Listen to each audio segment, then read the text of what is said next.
Hello বন্ধুগণ, সবাই কেমন আছো?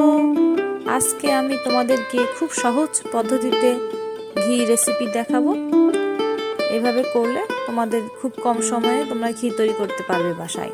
তো আমি এর জন্য একটি পাত্রে 3 লিটার গরুর দুধ নিয়ে নিয়েছি। এটাকে আমি জাল দিয়ে 2 লিটার করে নিব।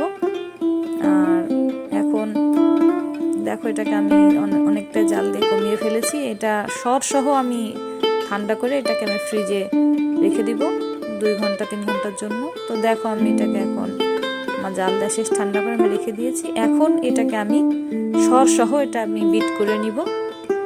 বিট করার পরে এটা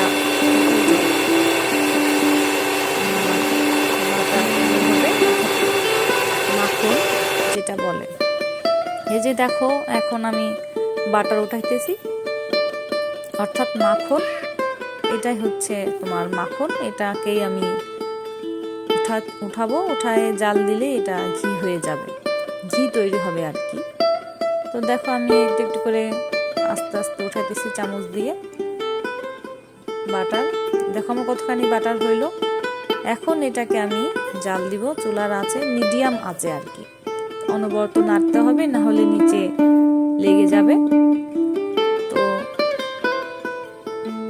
দেখো, আস্তে আস্তে রং হয়ে এসছে, ঘি ছাড়তে শুরু করছে,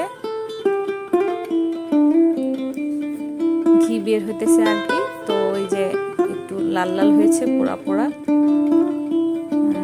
এটাই মূলত ঘি। এই যে আমার ঘি তৈরি। আমি ঠান্ডা করে একটা কাচের বয়ামে উঠিয়ে নিয়েছি। তো আমার 2 দিনে এইটুকু ঘি হয়েছে। তো আশা করি সবাই বাসায় এভাবে তৈরি করবে, খুব তাড়াতাড়ি তৈরি করতে পারবে। সবাই ভালো থাকো।